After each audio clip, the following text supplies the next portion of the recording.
El sector de la imagen personal vuelve a la carga. Peluquerías y salones de estética de todo el país reanudan sus movilizaciones para reclamar un IVA reducido para su actividad. Quieren aprovechar la cercanía de las elecciones para volver a poner el foco en esa reivindicación de años. Aquí, en Castilla y León, hemos visto protestas hoy en Zamora.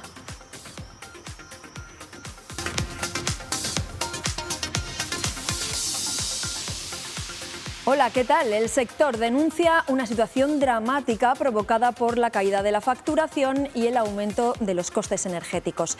Enseguida vamos a detallar sus propuestas para ver exactamente qué es lo que piden. Hoy la patronal también tiene previsto aprobar un principio de acuerdo al que llegaban el viernes con los sindicatos para la revisión de los salarios en los próximos 3 años, un 10%. Vamos a ver la letra pequeña de este acuerdo, en qué se traduce y a quiénes va a afectarles.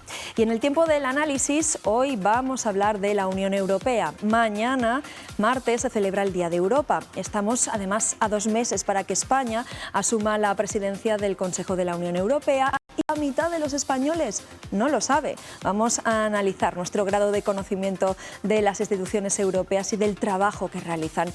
Todo esto y más. Aquí comienza Está Pasando.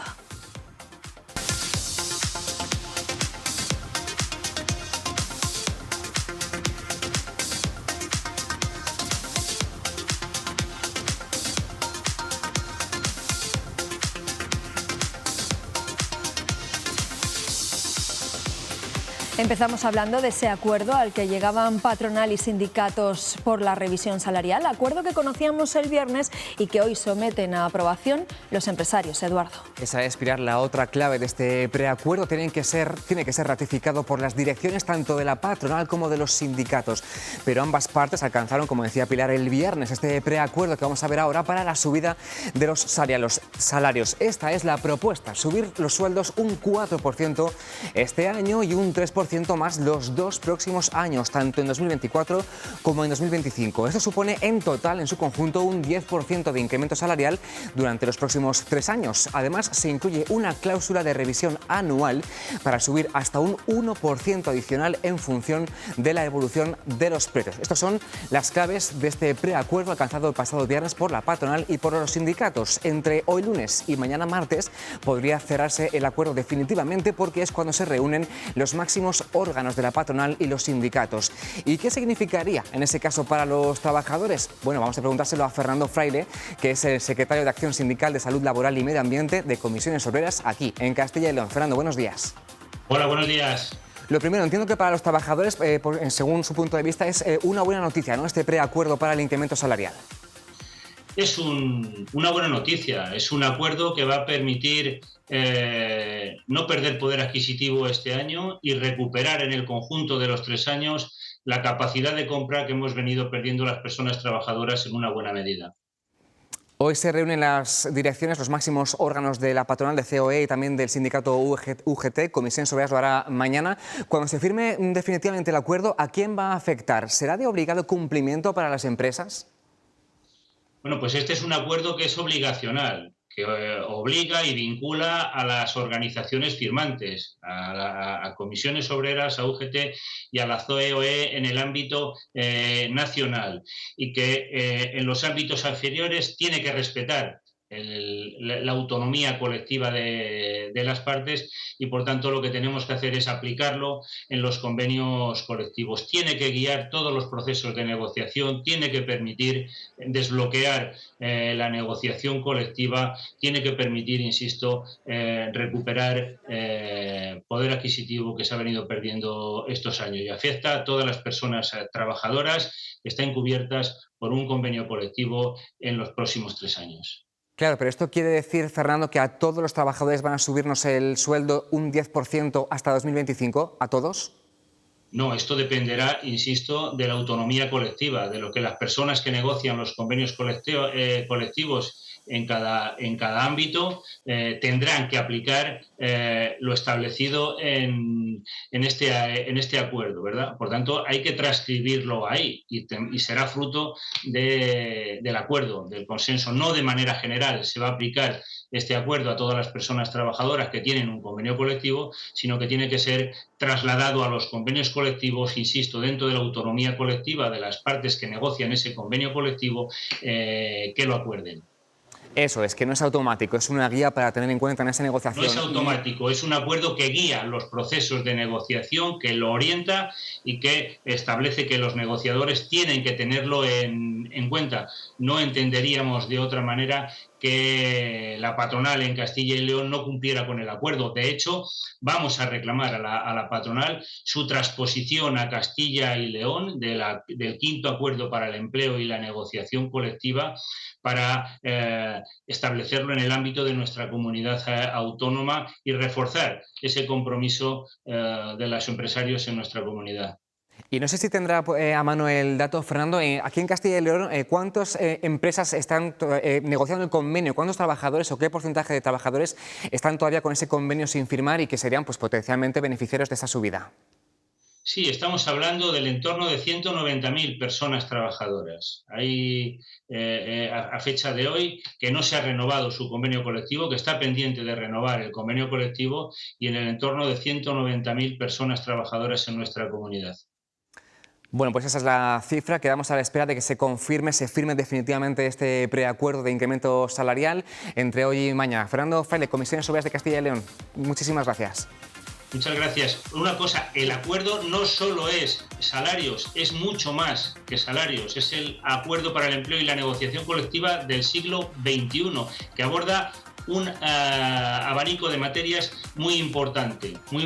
La salud laboral, el teletrabajo, la transformación ecológica de los centros de trabajo, la igualdad entre hombres y mujeres, etcétera, etcétera. Por tanto, es un acuerdo muy importante que va más allá del incremento salarial, que es fundamental en estos momentos también de inflación.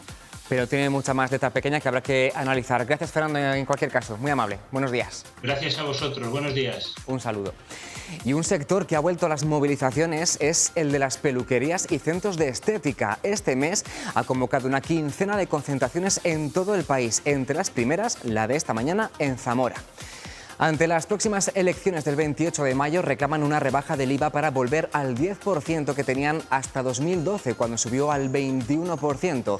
Además, denuncian que el año pasado facturaron un 10% menos, mientras que sus costes aumentaron un 27%. Bajo el lema "Ahora votamos nosotros", el sector retoma los actos de protesta. A este que están viendo de Zamora le seguirán otros dos, el próximo lunes en Burgos y el siguiente, el 22 de mayo, en Segovia.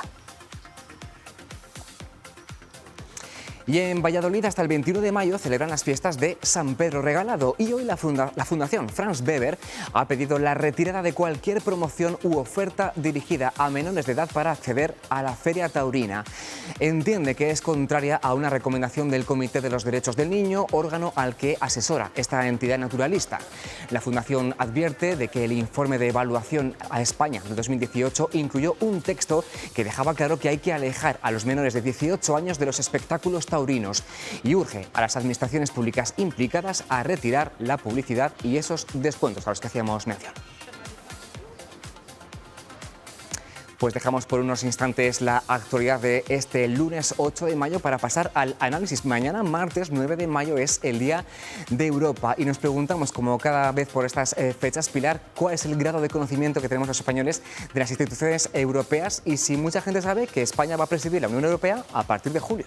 Sí, nosotros nos adelantamos un poco a esa celebración mañana del Día Europeo y además es que España va a asumir la presidencia del Consejo de la Unión Europea el próximo mes de julio. Es una responsabilidad que se van turnando los Estados miembros, lo ostentan cada 6 meses y de esta forma se avanza en los diferentes asuntos en los que trabajan las instituciones europeas. Esta presidencia llega además en un contexto económico y social complejo. tenemos una guerra en Ucrania, además hay una alta inflación y con muchos retos por delante. Es una de las cuestiones que les vamos a preguntar a nuestros invitados que se sientan hoy a la mesa. Está con nosotros Francisco Fonseca, que es el director del Instituto de Estudios Europeos de la Universidad de Valladolid y exdirector de la Comisión Europea en España. Francisco, muchísimas gracias por estar con nosotros. Muchas gracias a vosotros. Buenos días a nuestros oyentes. También está con nosotros Víctor Jolín, que es el director del Centro Europe Direct Castilla y León Rural, que es un centro de información europea y que, señor Jolín, brevemente cuéntenos cuál es la tarea de este centro y qué objetivo persigue. Bueno, pues primero daros las gracias por la invitación. Y básicamente el Centro Europa Directo, que depende de la red Princal, que es la red de grupos de acción local que gestiona Líder en Castilla y León, lo que procuramos es acercar y hacer mucha didáctica de lo que es el funcionamiento, los objetivos de las instituciones europeas, fundamentalmente centrados en las políticas de desarrollo rural y evidentemente en las zonas rurales de Castilla y León. Bueno, pues hechas ya las presentaciones y aclarado todo, yo les decía que mañana martes 9 de mayo se celebra el Día de Europa. Es una fecha que marca el aniversario de la Declaración Schuman, en la que Robert Schuman, que fue ministro de Exteriores de Francia, pues expuso su idea de una cooperación política en Europa que hiciera inconcebible la guerra en el continente europeo y que, bueno, pues eso se considera un poco el origen, el germen de la actual Unión Europea. Estaba entonces en 1950, fíjense que ha pasado ya mucho tiempo. Esa unión hoy es, por lo menos a mi parecer, fuerte, pero hay que trabajarla todos los días. ¿Y por qué les digo esto? Porque hemos encontrado un estudio que señala que casi la mitad de los españoles ignora que España va a presidir va a presidir la Unión Europea, el Consejo de la Unión Europea a partir del próximo 1 de julio. Eduardo. Efectivamente, Pilar, de julio a diciembre, España, nuestro país, va a ostentar la presidencia de la Unión Europea. Y habrá mucha gente que se estará enterando precisamente ahora por la tele, porque como decías, hace un par de meses, en febrero o marzo, el Real Instituto Elcano realizó un estudio sobre esto. Hizo una encuesta a unas 1000 personas y vamos a ver a continuación en las pantallas cómo de esas 1000 personas, aproximadamente casi la mitad, el 44%, no tenía ni idea de que España va a presidir la Unión Europea el segundo semestre de este año 2023. Entre los que sí que lo sabían, sobre todo, eran personas mayores de 65 años. Pero es que, es más, solamente el 28% de los encuestados sabe lo que es el Consejo de la Unión Europea y que este órgano es rotatorio. Se lo van turnando cada 6 meses un Estado miembro de la Unión Europea, como la Comunidad de Vecinos, pero a lo grande y durante solamente medio año. Así que, primera lección, no tenemos tampoco mucha idea acerca del funcionamiento de algunas de estas instituciones europeas, sobre todo, como decíamos, la gente más joven, o sea que está un poquito más pez en esos asuntos. Y lo curioso es que, a pesar de esto, no es que seamos menos europeístas que antes, lo somos y mucho, porque hasta el punto, dice este barómetro del Real Instituto Elcano, que los encuestados confían más en la Comisión Europea incluso que en el propio gobierno de nuestro país. Fíjense que del 0 al 10 le ponen a la Comisión Europea un 5,7, casi un 6, y el gobierno, según los encuestados, suspende por 2 décimas, le ponen un 4,8%. Y pasa algo similar con los parlamentos. Al europeo le ponen más de un 5, al Congreso de los Diputados español poco más de un 4. Ahora, no pidamos encima tener controlado quién preside la Comisión. El 60% de los encuestados no supo decir que es ella, Ursula von der Leyen, la presidenta de la Comisión Europea, y 4 de cada 10 no es capaz de recordar ninguna iniciativa, ninguna decisión positiva de la Unión Europea. Eso sí, ahora que sabemos que España preside la Unión desde julio, los encuestados dicen que las prioridades de este mandato deben ser la lucha contra la inflación y las ayudas a la agricultura.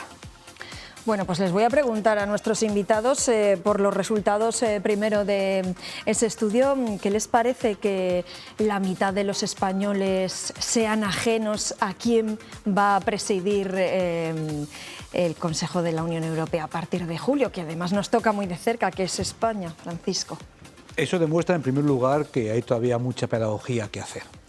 Pero en segundo lugar, yo me gustaría, un poco delimitado que estamos hablando, por un lado nos decimos Yo no sé que España va a presidir durante 6 meses la presidencia rotatoria y, por otro lado, todo el mundo confía más en la Comisión que en las instituciones nacionales. Por otro lado, todo el mundo en España se declara europeísta en un porcentaje de 4 cada 5 personas. ¿De qué estoy hablando? Es cierto que en Europa adolecemos de algo tremendo, que es la falta de rito. No tenemos unos ritos propios, de ahí la importancia del 9 de mayo, pero sin embargo... Ritos europeos. Ritos europeos. No, y sin embargo, todos entendemos la importancia que tiene Europa para España y para todos sus países. Cuando yo toda la encuesta no me sorprende ningún dato, lo único que me sorprende es eso, nadie puede recordar una decisión positiva tomada por la Unión Europea. Eso demuestra cuán corta es la memoria. Cuán corta es la memoria porque hace apenas 3 años estábamos todos encerrados en casa. Y si algo ha demostrado Europa es que en 6 meses hemos sido la primera región del mundo en tener vacunas comercializadas. Claro, no vamos por ir diciendo durante 7 meses 17 laboratorios europeos financiados con 350 millones de euros hicieron posible esto. No lo contamos porque, como dicen ustedes los periodistas, lo importante es que una persona muerda a un perro, no lo contrario. Y Europa suele transmitir buenas noticias y además noticias aburridas, pero que hacen nuestra tranquilidad. Yo me gustaría que este tipo de encuestas fueran asumiendo la falta de rito, asumiendo la falta de pedagogía, pero fueran al contrario. ¿Usted es consciente de todo lo que implica la Unión Europea en su vida cotidiana desde que se levanta hasta que se acuesta? Europa hasta en la sopa. Desde el agua que bebemos, que está debidamente homologada y normalizada, hasta decisiones sobre la devolución de las cláusulas abusivas en los contratos hipotecarios, decidiendo además que vamos a aceptar en Europa hasta 4,5 millones de ucranios. En estos momentos en España hay 170.000 ciudadanos ucranios que tienen un estatuto de refugiado temporal en Europa. Y la sociedad lo hemos aceptado porque entendemos que estamos en este contexto global. Damos buenas noticias y las buenas noticias nos suelen vender. Mañana, por cierto, como me voy a preguntar usted, si he hablado mucho, sí, ya se lo adelanto, tenemos el acto ritual anual del izado de bandera europea en la Universidad de Valladolid, dirigido a toda la comunidad de Castilla y León, junto con otros martes localizados, mi buen amigo Víctor en Paredes de Nava. Ahora hablaremos de... Y mañana vamos a tener un profesor ucranio que está aquí acogiendo a la Universidad de Valladolid hasta que se solucione la guerra y pueda volver a su país. Eso se hace Europa en la práctica. Claro, o sea que, como decía el profesor, hay una responsabilidad compartida, o sea, falta pedagogía por parte de las instituciones, pero también falta que los ciudadanos nos impliquemos más, queramos saber más de dónde nos vienen, pues eso, muchas de las políticas que rigen nuestro día a día, señor Jolín. Hombre, yo, refiriéndome al comentario que ha hecho Paco, yo sí que sacaría un aspecto positivo de esta encuesta, que es lo positivo que la ciudadanía española ve respecto a la Unión Europea. Sí que queda mucho trabajo por hacer en relación a la pedagogía y a la didáctica de explicar, enseñar y sobre todo también con elementos concretos, es decir, qué beneficios le reporta a un ciudadano de Castilla y León o de España en relación a que España forme parte de la Unión Europea. Y sí me gustaría también resaltar que es un aspecto muy positivo si hacemos, podríamos decir, si establecemos una perspectiva europea respecto al fuerte sentimiento comunitario que hay en España. En otros países de la Unión Europea, Paco lo sabe perfectamente, no existe ese sentimiento de arraigo tan importante en la Unión Europea. En ese sentido, ese sentimiento positivo de sentirse europeo sí que facilita en el caso de España o en el caso de Castilla y León la implementación de las políticas de la Unión Europea, como puede ser la lucha contra el COVID, como puede ser la respuesta concreta y unificada en la guerra de Ucrania, como puede ser, pues, por ejemplo, la política agraria comunitaria, bueno, que es una de las principales herramientas o es la principal política de la Unión Europea. Es decir, en resumidas cuentas, evidentemente falta mucha función didáctica, mucho trabajo de campo, directamente con la ciudadanía, pero también como aspecto positivo hay que resaltar y poner de manifiesto, bueno, pues el importante sentido de pertenencia que tienen los españoles a la Unión Europea. Claro, esa pedagogía, ¿quién debe realizarla? Porque entiendo que desde las instituciones a las que ustedes representan ya lo hacen, pero yo no sé si eso a nivel de los gobiernos, vamos a evaluar a nuestros políticos, a nuestros dirigentes, a nuestros gobiernos, ¿hacen suficientes esfuerzos para fomentar esa política europea? Aquí hablarle con toda sinceridad, y es mi opinión personal. Cuando tenemos una crisis, naturalmente que todos los políticos a nivel nacional se refieren y aplauden a Europa. No hay ningún problema, lo hemos visto en el caso de Ucrania, por no ir más lejos, lo hemos visto en el caso del COVID, pero cuando estamos en situación de normalidad, la tentación es acaparar el foco sobre lo que se hace. Yo me gustaría hacer una pregunta aquí. En estos momentos, la Guardia Civil Española es probablemente la mejor Guardia Europea de Fronteras europea. Tenemos un sistema mediante el cual los rescates de personas que quieren llegar a Europa en situación irregular en alta mar están perfectamente cuadriculados y nos permiten salvar una inmensidad enorme de vidas humanas que si no se perderían. Lo que nadie sabe es que esa cuadriculización del mar Mediterráneo que permite a la Guardia Civil tener este papel fundamental se ha hecho con fondos europeos. No estoy quitando valor a lo que hace el gobierno español, al contrario, pero que muchas veces la tendencia es quedarnos en con los méritos lo que propios afecta a mi clientela, y perdónenme la sinceridad. Y sin embargo, insisto, ¿qué sería de España si no fue por la Unión Europea? Pero en fin, prefiero responder a preguntas concretas que ser muy largo en mi explicación. Como hemos visto en ese estudio, lo resaltaba también el compañero, ese desconocimiento es mayor entre los menores de 29 años y es menor entre los mayores de 65. ¿Por qué puede ser debido a esto? ¿Por qué entre los mayores quizá hay más conciencia europea que entre los jóvenes?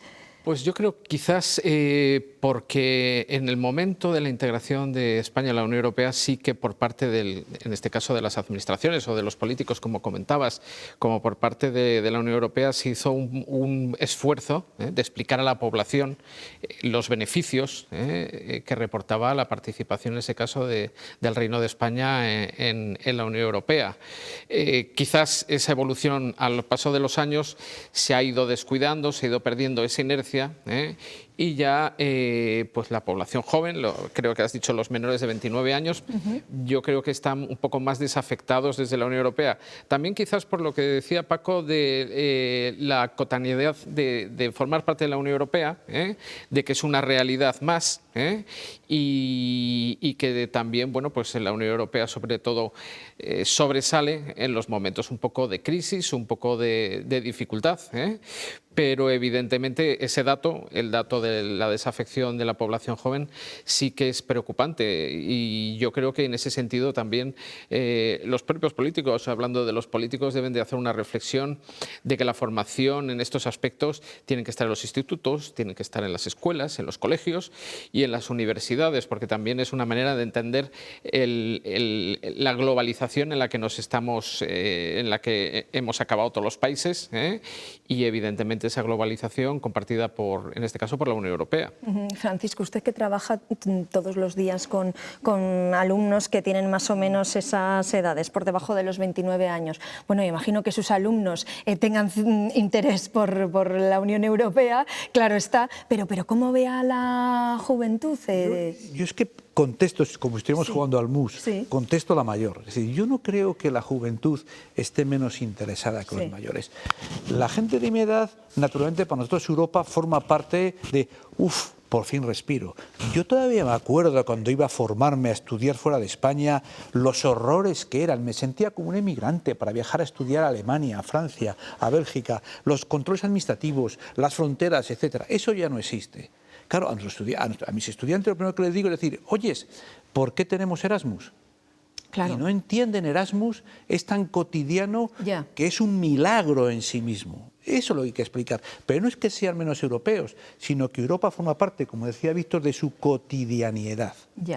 Lo que hay que hacer es decir, los derechos adquiridos no son permanentes, se pueden perder rápidamente. Europa está en crisis. Necesitamos ir hacia la ciudadanía, explicar lo que nos jugamos, como somos casi en este mundo global la aldea de los galos irreductibles en términos de calidad de vida, en términos de derechos adquiridos, en temas de sociedad de bienestar. Hay que pagar un precio por ello. Sé que es imposible de resolver en 5 minutos, pero hay que estar permanentemente. Ahora, cuando a los jóvenes les dices, oyes, ¿tú sabes que estás haciendo Erasmus? Porque cuando hace 30 años los estados querían dar portazo a esto, la Comisión retiró la propuesta y los obligó a volver a la mesa. ¿Tú sabes que Erasmus es un milagro en sí mismo porque no tenemos competencia para hacer más de lo que hacemos? ¿Tú sabes que en materia de vacunas y del COVID no teníamos ninguna competencia y se hizo?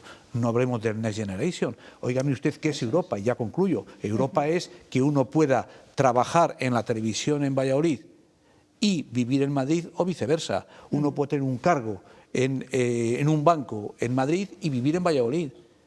¿Y de dónde vienen esas infraestructuras? ¿Han caído del cielo? ¿O es del esfuerzo colectivo de integrar política y cohesionar territorialmente esta sociedad?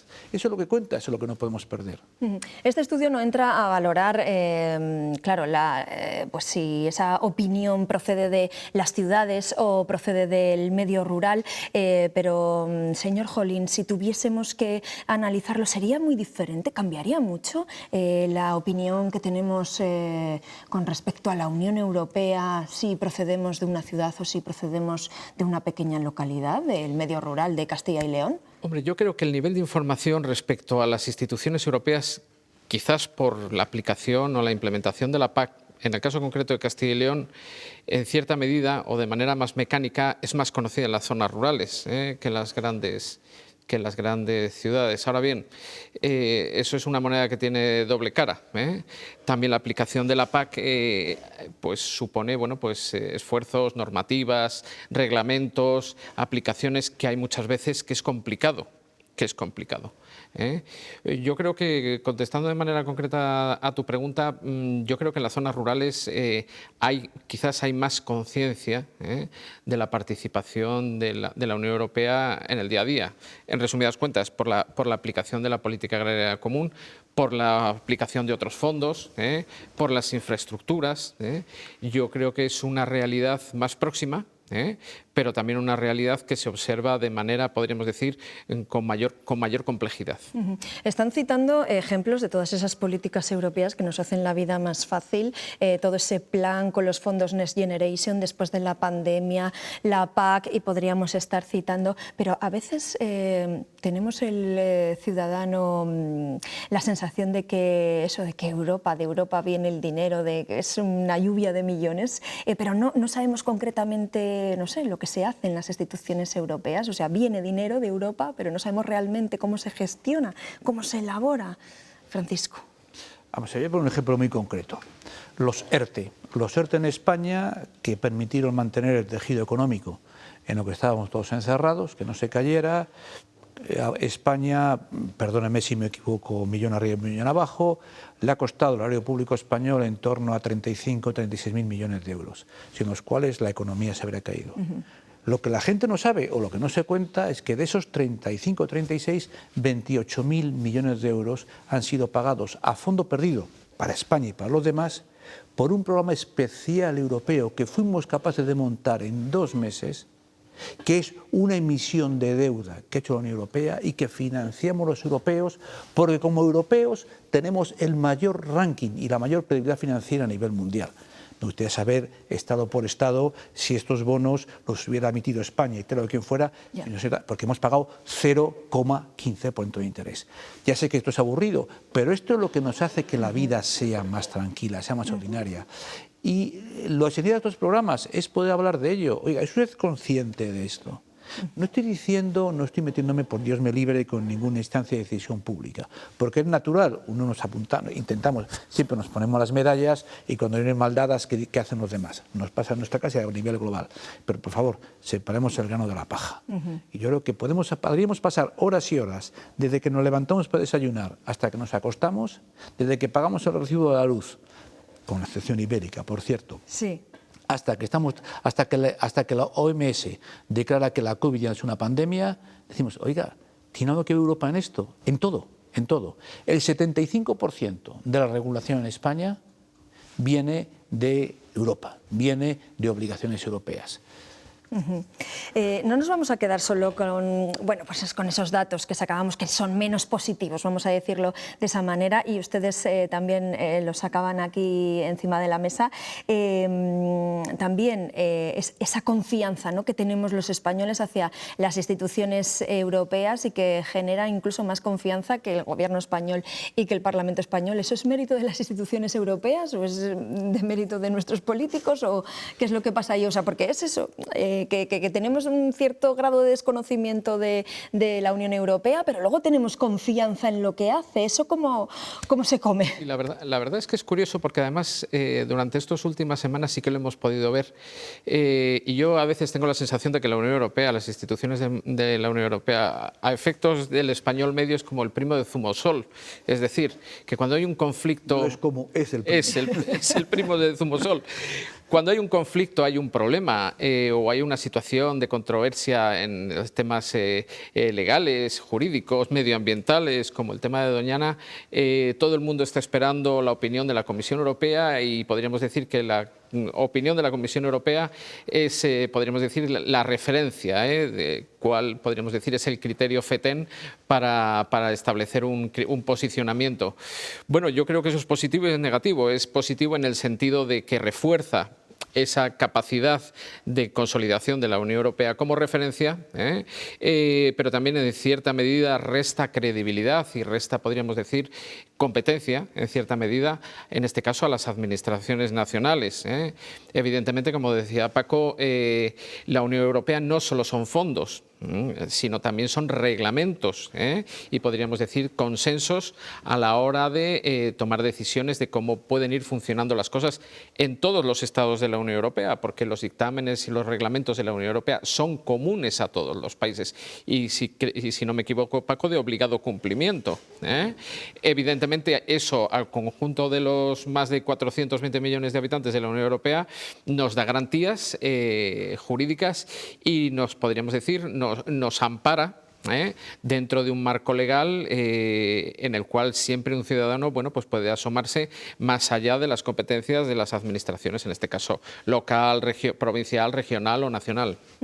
Vamos a volver un poco al asunto de la presidencia del Consejo de la Unión Europea, porque Castilla y León va a tener un protagonismo destacado en los primeros días, semanas de haberla asumido. Eduardo, cuéntanos. Y tanto, Pilar, nada menos que el estreno de España en la presidencia de la Unión Europea va a tener lugar aquí, en nuestra comunidad autónoma. Concretamente, tomen nota, en León, la cuna del parlamentarismo. Los días 30 de junio y 1 de julio, los presidentes de los parlamentos nacionales de todos los países de la Unión estarán en León, en la ciudad.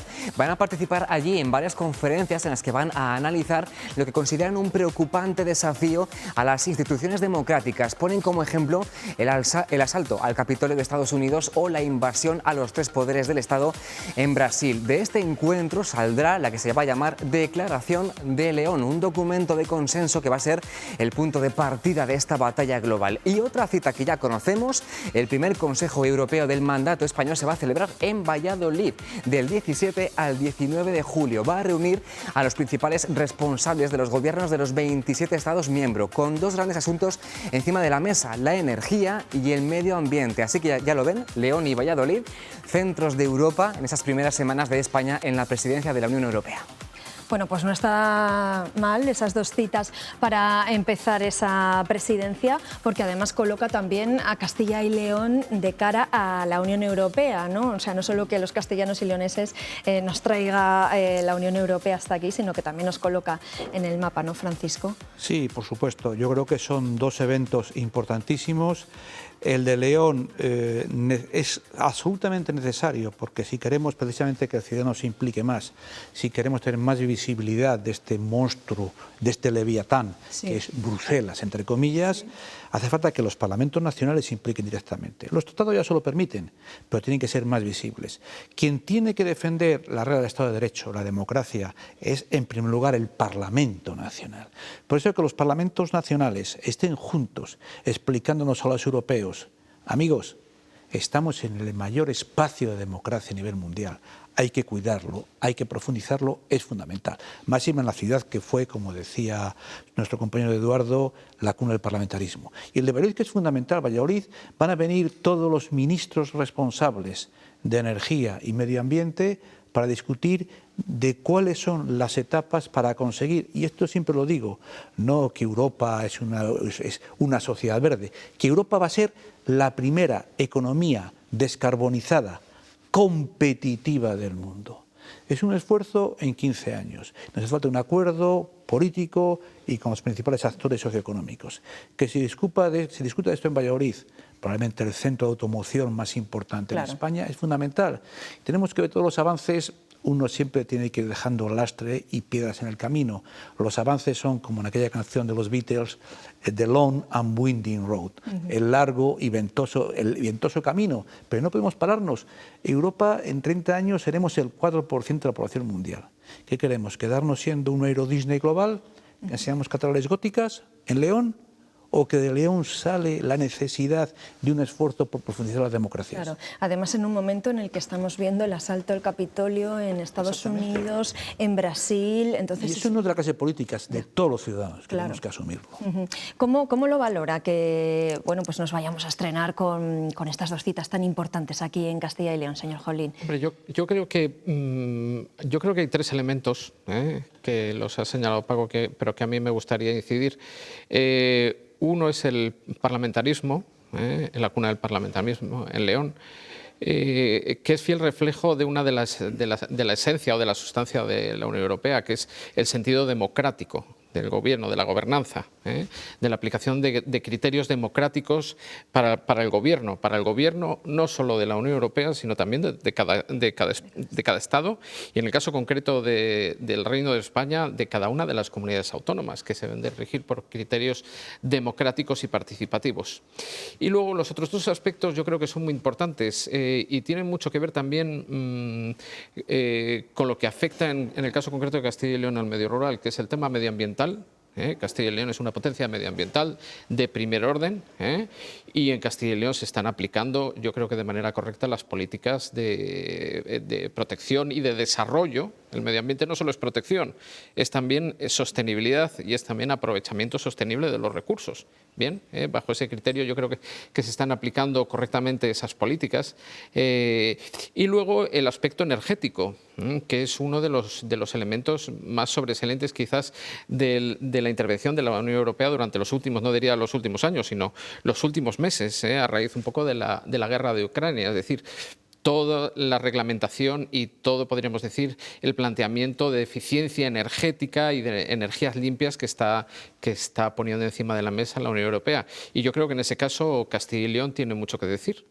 Ese nuevo modelo energético, esa producción más sostenible, me imagino que es uno de los asuntos que deba abordar la Unión Europea de aquí al futuro. ¿Qué otros temas creen ustedes que son prioritarios que la Unión Europea, qué retos va a tener que afrontar en los próximos años y ya meses? ¿Por dónde debe pasar?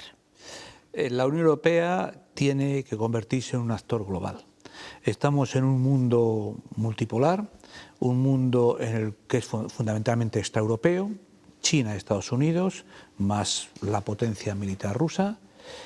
¿Qué queremos? ¿Quedarnos detrás de India? ¿Quedarnos detrás de Brasil? ¿O queremos ser un elemento central de esta gobernanza multipolar? Para ello tenemos que ser autónomos estratégicamente. Eso implica obligaciones en materia de seguridad. Creo que la primera respuesta dada en Ucrania es bastante positiva. Eso significa un plan de acción de partenariado sin falsos paternalismos con África. África es nuestro río grande. África va a doblar su población en los próximos 30 años. Va a pasar de 1.250 millones de personas a 2.500 millones. ¿Qué vamos a hacer? ¿Hacer vallas más altas? O un plan de desarrollo con África que nos afecta a nosotros, no afecta a Estados Unidos.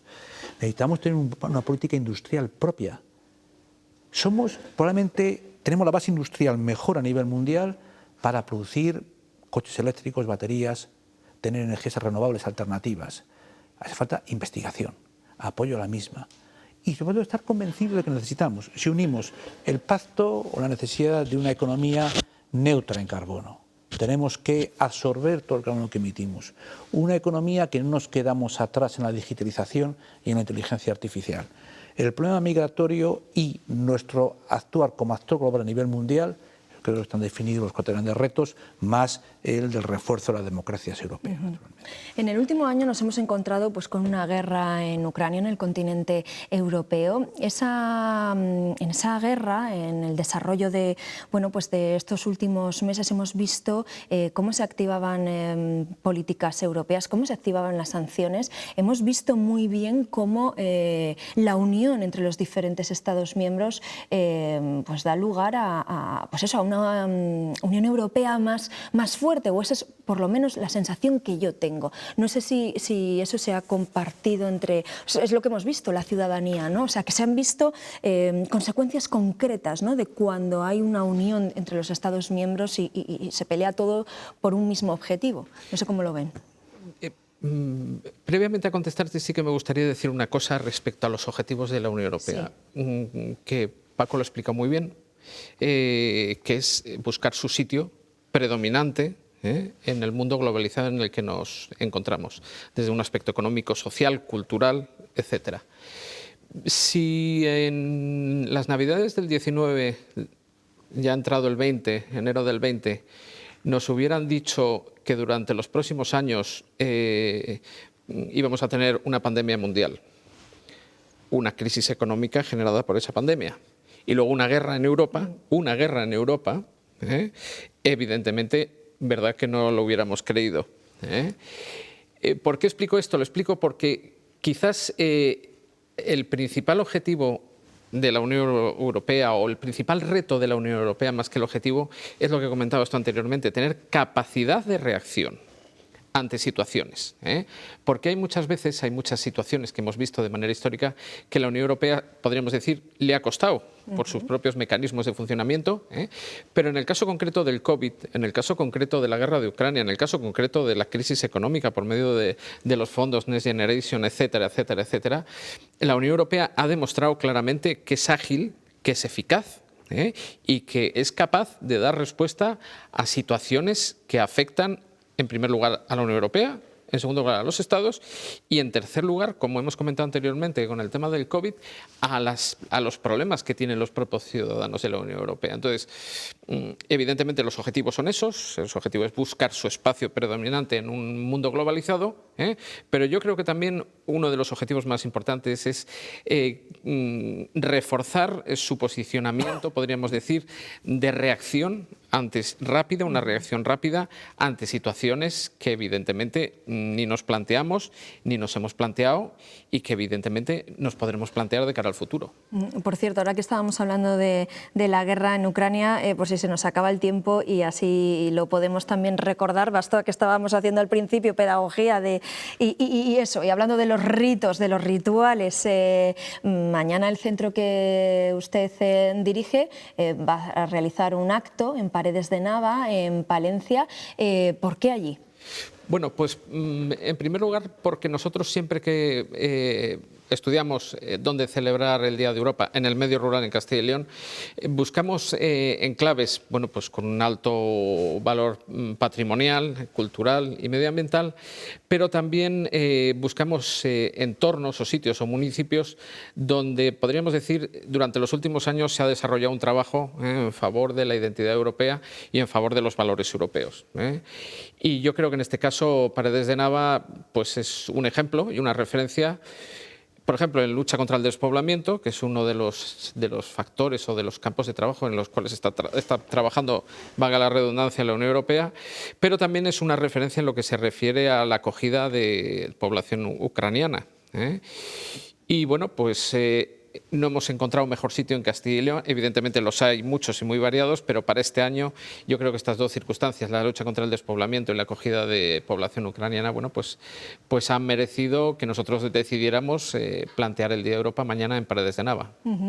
También les iba a preguntar, claro, estamos hablando de cómo ven los españoles, en este caso a las instituciones europeas, y cómo ven a España, cómo ve a España la Unión Europea, porque yo creo que lejos lejos ha quedado esos tiempos en los que formábamos parte de los PIGS, de los países que, bueno, pues peor lo estábamos pasando en cuanto a la anterior crisis? No lo sé. ¿Cómo nos ven desde Europa? Yo creo que el papel de España en la Unión Europea es un papel central. A veces los españoles tenemos tendencia a autoflagelarnos, pero yo creo que ya más allá de Semana Santa no conviene hacerlo todo el año. A ver, Europa tenemos una población en torno al 8% de nivel europeo. Tenemos, sin embargo, una influencia política en Europa que, vamos, cuantificándola, supera el 8%. Somos la cuarta economía de la zona euro. Tenemos un potencial cultural muy importante, tenemos un potencial empresarial enorme, el tejido industrial, el tejido de las empresas españolas es enorme. Yo creo que decir España está demasiado lejos, no, mire usted, los Pirineos, lo que ha hecho Europa es un terremoto que se ha hecho que se cayeran los Pirineos. No hay más Pirineos. Y por eso nuestros jóvenes, igual al principio, no es que tengan que plantearse qué buena es Europa, es que soy Europa, estoy en Europa, me proyecto más allá de los Pirineos.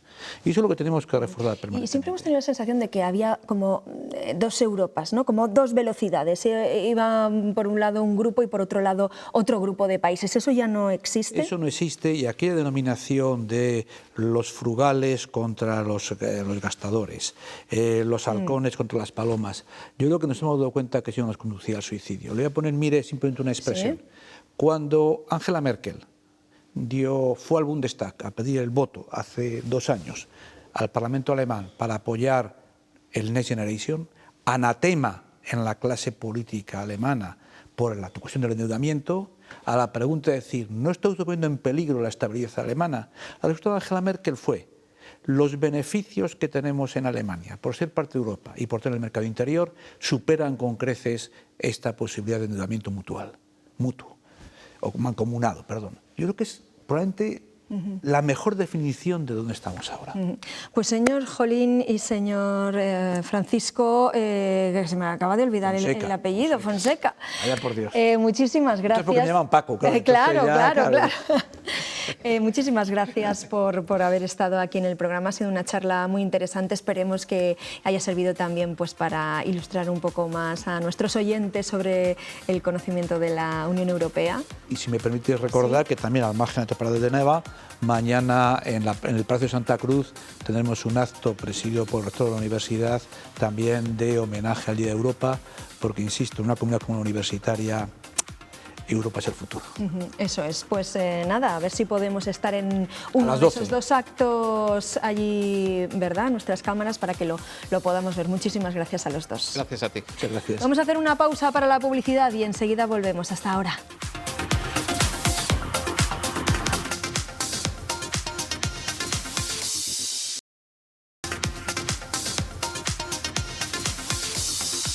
Seguimos aquí en Está Pasando y vamos a hablarles de la última operación de la Guardia Civil de la que hemos tenido conocimiento hoy. Operación, Eduardo, que se ha concretado ¿en qué?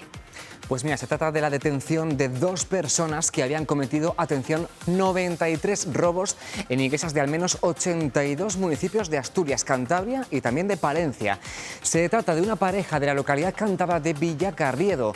La mujer hacía un estudio previo de los templos que luego iban a asaltar. Ya ven el modus operandi. Aunque su objetivo era el dinero que se guardaba en los templos, en su domicilio los agentes de la Guardia Civil han encontrado unos 140 objetos de índole eclesiástica. Imágenes, estuches con óleos, llaves de sagrarios o relicarios. Algunos, ya les digo, de iglesias palentinas. La Guardia Civil sospechaba que con el inicio del año jubilar lebaniego la pareja iba a actuar otra vez.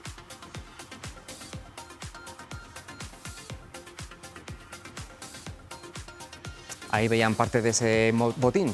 No solo este tipo de robos, la Guardia Civil también persigue los delitos contra la hacienda pública. Y las comandancias de Palencia, Segovia, León y Soria cuentan ya con unidades especializadas. Un destacamento fiscal y de fronteras que hoy han presentado en la capital soriana. Allí cuentan con un sargento y 8 agentes. Hay actuaciones en el tema de gasóleos, hay actuaciones en el tema de propiedad intelectual e industrial, hay actuaciones en el tema de denominaciones de origen y ahora lo que vamos a hacer es incrementarlas, precisamente Hace unas semanas esta misma unidad hizo la primera actuación en un tema de gasóleo bonificado precisamente en esta provincia. Son ilícitos administrativos y penales. Bueno, pues este lunes vamos a despedirnos con arte que nos transporta al lejano oriente, la nueva exposición del Centro Cultural Hispano-Japonés de Salamanca. Se titula Caracteres Esenciales y es un doble viaje desde la práctica científica a la práctica artística contemporánea. Y es algo así como una búsqueda de la esencialidad mediante la aproximación con curiosidad a representaciones de la actividad cerebral explicadas por la investigadora del Instituto de Neurociencias de Castilla y León, Conchi Lillo. Pues una mezcla de neurociencia y arte japonés. Oye, luego no digan que no les damos propuestas, ¿eh? Además para todos los gustos, para todos los públicos, amantes de la tradición y amantes de la modernidad y la cultura. Y del lejano oriente. Eso es. Bueno, que así acabamos hoy, que ya ha pasado el lunes, fíjate que rápido. Ha pasado lo peor, ahora claro. Hasta el fin de semana. A disfrutar. Mañana volvemos a partir de las 12:30 de la mañana. Que disfruten del día. Buen día, adiós. Adiós.